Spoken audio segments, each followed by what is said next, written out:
अजीत डोभाल का बयान चर्चा में है और उनके बयान पर सियासत भी जमकर हो रही है।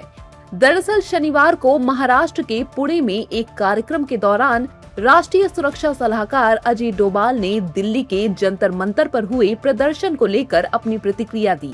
अजीत डोभाल ने युवाओं को सलाह देते हुए कहा कि आज की युवा पीढ़ी शायद ये मानती है कि भारत हमेशा से ऐसा ही था। संभव है कि युवा ये समझते हों कि स्वतंत्रता का मतलब मनमर्जी करना है, जबकि स्वतंत्रता का अर्थ ये नहीं था।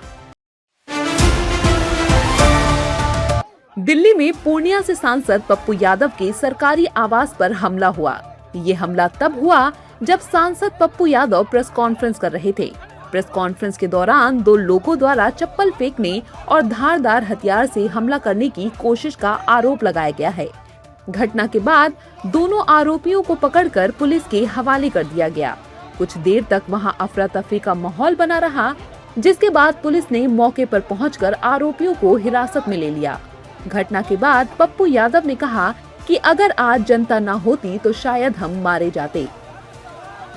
लोग राम मंदिर का चंदा खा गए और हमने नाटक करके दिखा दिया तो हमें मारने के लिए गुंडे आ रहे हैं। देश के लाखों युवाओं ने नशा मुक्ति की शपथ ली है। आपने अपने जीवन को नशे से दूर रखने का संकल्प लिया है। प्रधानमंत्री नरेंद्र मोदी ने आज नशा मुक्त युवा विकसित भारत अभियान की शुरुआत की। देश भर में आयोजित इस कार्यक्रम में 28,000 से ज्यादा स्थानों से 1 करोड़ से अधिक युवा जुड़े। प्रधानमंत्री के संबोधन से पहले देश भर के युवाओं ने एक साथ नशा मुक्त भारत बनाने की शपथ ली। पीएम मोदी ने अपने भाषण की शुरुआत में कहा कि हम एक महान संकल्प के लिए एकजुट हुए हैं। साथ ही उन्होंने सभी संत, सभी राज्यपाल, सभी मुख्यमंत्री और जनप्रतिनिधि, 28,000 स्थानों से जुड़े 1 करोड़ से ज्यादा युवा साथी इस शुभ संकल्प के लिए अभिवादन किया। इस दौरान जम्मू कश्मीर में भी नशा मुक्त कार्यक्रम का आयोजन किया गया, जिसके तहत युवाओं ने पीएम मोदी को ध्यान से सुना। उत्तर प्रदेश विधानसभा चुनाव को लेकर सियासी बिसातें बिछनी शुरू हो चुकी हैं। सभी राजनीतिक दल अपने अपने तरीके से जनसंपर्क साध रहे हैं।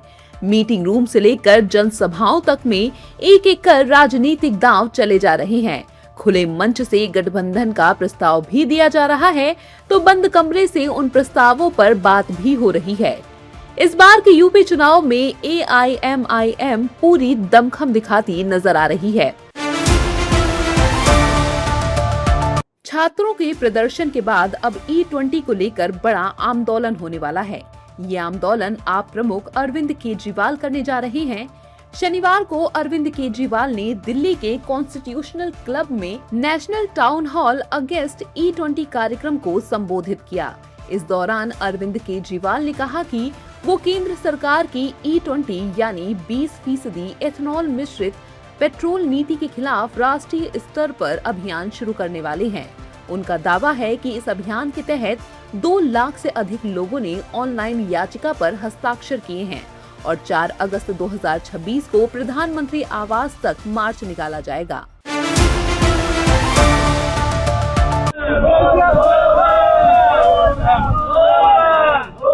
यूपी में अब कांवड़ यात्रा के रंग दिखने लगे हैं।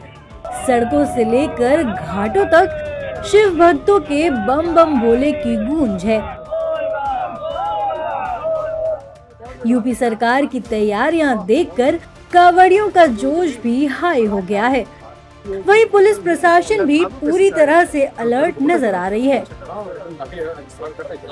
इन दिनों प्रयागराज में कांवड़ियों का हुजूम देखने को मिल रहा है। दशाश्वमेध घाट पर बड़ी संख्या में शिव भक्त आ रहे हैं, पूजा पाठ कर रहे हैं और संगम से जल लेकर काशी के लिए रवाना हो रहे हैं। बांग्लादेशी लेखिका तस्लीमा नसरीन अपने बेबाक विचारों के चलते हमेशा सुर्खियों में रही हैं। फिलहाल वो 19 साल बाद वापस कोलकाता लौटी हैं। विवादास्पद लेखिका तस्लीमा नसरीन ने रविवार को कोलकाता में एक प्रेस कॉन्फ्रेंस की। इस दौरान उन्होंने अहम मुद्दों पर खुलकर अपनी बात रखी।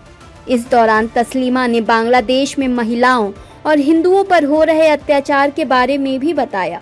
साथ ही उन्होंने ये भी बताया कि किस तरह जिहादी बनाने के लिए मदरसों का इस्तेमाल किया जा रहा है। 3 अगस्त से यूपी विधानसभा का मॉनसून सत्र शुरू होने जा रहा है। इस बार मॉनसून सत्र में जबरदस्त हंगामे के आसार हैं। विपक्ष राम मंदिर चढ़ावा चोरी समेत कई मुद्दों पर योगी सरकार को घेरने की तैयारी कर रहा है। वहीं सर्वदलीय बैठक में मुख्यमंत्री योगी ने सदन में जनहित के हर मुद्दे उठाने की अपील की है। वहीं विपक्ष के तेवर अभी से गर्म नजर आ रहे हैं। विपक्षी नेता सत्र की अवधि पर भी सवाल उठा रहे हैं। ईरान और अमेरिका के युद्ध से जुड़ी एक बड़ी खबर सामने आ रही है। अमेरिका के राष्ट्रपति डोनाल्ड ट्रंप ने ईरान के खिलाफ अपनी सैन्य कार्रवाई को फिलहाल रोक दिया है। तेहरान और मध्य पूर्व के कई देशों द्वारा हमले रोकने की अपील के बाद यह बड़ा फैसला लिया गया है। ट्रंप ने दावा किया है कि इस बीच एक संभावित समझौते का खाका भी तैयार हो गया है, जिसका मुख्य उद्देश्य हार्मुज स्ट्रेट को खोलना और ईरान के परमाणु खतरे को हमेशा के लिए समाप्त करना है। राष्ट्रपति डोनाल्ड ट्रंप ने रविवार को कहा कि तेहरान और कई मिडिल ईस्ट के देशों की तरफ से हमले रोकने की अपील के बाद अमेरिका ईरान के खिलाफ प्लान किए गए सैन्य कार्रवाई को रोकने पर सहमत हो गया है। अमेरिकी राष्ट्रपति ने दावा किया कि एक संभावित समझौते का फ्रेमवर्क बन गया है। पाकिस्तान के कब्जे वाले कश्मीर यानी पीओके में अशांति बढ़ती नजर आ रही है। पाकिस्तान की सेना यहां पर आंदोलन को दबाने का पूरा प्रयास कर रही है। पाकिस्तानी सेना के अत्याचारों से मौत का आंकड़ा पीओके में लगातार बढ़ता हुआ दिखाई दे रहा है। पीओके में पाकिस्तान की सेना द्वारा की गई हत्याओं के नए आंकड़े सामने आ गए हैं। पिछले 4 दिनों में पीओके में पाकिस्तानी सेना की क्रूर कार्रवाई में 50 से ज्यादा लोग मारे गए हैं और सैकड़ों घायल हुए हैं। संसद परिसर में साधु बनकर सियासी नौटंकी करने वाले सांसद पप्पू यादव की मुश्किलें लगातार बढ़ती जा रही हैं। जहां एक तरफ बीजेपी ने मोर्चा खोल रखा है, वहीं वाराणसी में संतों की तहरीर पर कोतवाली थाने में एफआईआर भी दर्ज हो गई है। कॉमनवेल्थ गेम्स 2026 में भारत इतिहास रच रहा है। भारतीय खिलाड़ी एक एक करके कई मेडल जीतकर भारत का नाम रोशन कर रहे हैं। शनिवार का दिन भी भारत के लिए ऐतिहासिक रहा और उपलब्धियों से भरा रहा। प्रतियोगिता के फाइनल से ठीक एक दिन पहले भारतीय मुक्केबाजों, जूडोकाओं और पैरा खिलाड़ियों ने देश का सिर गर्व से ऊंचा कर दिया और 8 गोल्ड मेडल्स जीत लिए। भारत अब तक कुल 39 मेडल्स जीतकर अंक तालिका में चौथे स्थान पर पहुंच गया है। भारत के नाम अब तक 13 गोल्ड, 17 सिल्वर और 9 ब्रॉन्ज मेडल दर्ज हो चुके हैं। जम्मू कश्मीर के कुलगाम में आतंकी हमले में गई 2 मजदूरों की हत्या के मामले ने देश को एक बार फिर हैरान कर दिया है। अब नेशनल कॉन्फ्रेंस के प्रमुख डॉक्टर फारूक अब्दुल्ला ने शनिवार को जम्मू कश्मीर के कुलगाम की हत्या की टाइमिंग पर सवाल खड़े कर दिए हैं। उन्होंने हमले में छत्तीसगढ़ के 2 प्रवासी मजदूरों की हत्या की जांच की मांग की।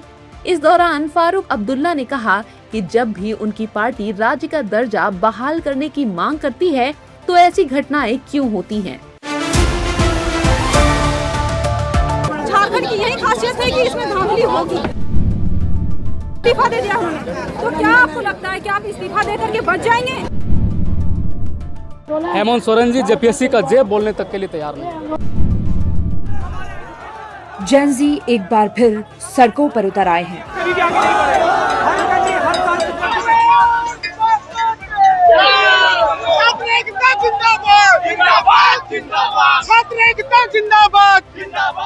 एक बार फिर देश का युवा जवाब चाहता है, बदलाव चाहता है।